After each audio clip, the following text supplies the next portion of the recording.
আমার বাড়ি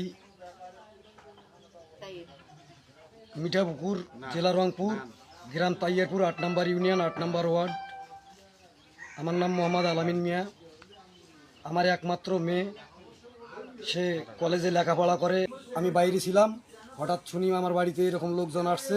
আর ওই ছেলে সেই ঘটনার মাঝে ধরা খেয়েছে। স্থানীয় লোকজন তাদেরকে বাধা দিতে গেলে আসামি পক্ষ লোকজন পাড়ি দিয়ে, গুন্ডা পান্ডার পাড়ি দিয়ে আমার ওই ছেলেকে আর মেয়েকে এখান থেকে উঠিয়ে নিয়ে যাওয়ার হুমকি দিয়ে ছেলেটাকে জোরপূর্বক এখান থেকে তুলে নিয়ে যায়। যাওয়ার পরে আমি অনেক জনের কাছে গেছি বিচার চাওয়ার জন্য। কেউ আমার বিচার করতে চায় না বা করে না। যাকে বলি সেই আমার সঙ্গে প্রতারণা করতে চায় বা করে, এরকম কিছু আমি পাওয়ার পরে আমি কোনো দিশকুল না পেয়ে আমি রংপুর কোর্টে যায়া একটি মামলা ডায়ের করি।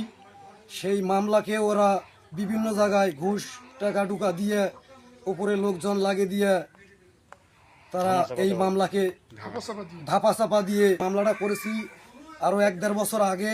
সে আসামি এত বড় অপরাধ করে একজন স্কুল ছাত্রীকে ধর্ষণ করে এখনও বাইরে কিভাবে ঘুরে বেড়ায়। আমরা কার কাছে যাচ্ছি, আমরা কার কাছে বিচার চাচ্ছি, আমরা কেমন বিচারক চানেওয়ালা আর কেমন বিচারকের কাছে গেছি, আমরা তার কোনো বিচার পাচ্ছি না। মা নাই, মাউরিয়া তো আমি মানুষ করছি, কুলবিদি করি, গোবর দিছি।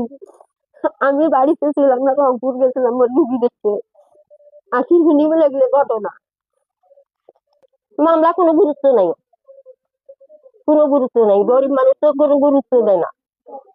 আমি ওই মাউরিয়া ছেলের আমি বিচার চাই।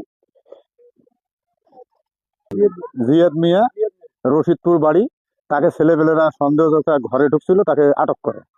আটক করার পরে অত্র এলাকার জনগণ, মেম্বার প্রতিনিধি সহ ওনাদের এলাকার গণ্যমান্য ব্যক্তি সহ আমরা এখানে একটা বৈঠক বসি। বৈঠক বসার পরে তারা সিদ্ধান্ত নেয় যে নাবালকের বিয়ে দেওয়া সম্ভব না, আমরা না বিয়ে বয়স পূর্ণ হবে, পূর্ণ হওয়ার পরে বিয়ে দেবো, এই কথা বলি তারা ছেলেটাকে নিয়ে যায়। নিয়ে যাওয়ার পরে তারা তাল বাহানা করে মেয়েটাকে আবার তারা নিয়ে যাওয়া সহ করছে 2 বার। তার নানার বাড়ি ওখানে নিয়ে যায়। তারা এখন মানে সবকিছু অস্বীকার করে। তা আমরা এলাকাবাসীর পক্ষ থেকে চাই যে সে একজন অসহায় মেয়ে, তার মাও নাই, ইতিম মেয়ে, সে যেন নিজ তার বিচারটা যেন পায়। আর এই আসামি যারা সহযোগী তারা সহ তাদের যেন সর্বোচ্চ শাস্তি আমি দাবি করতেছি।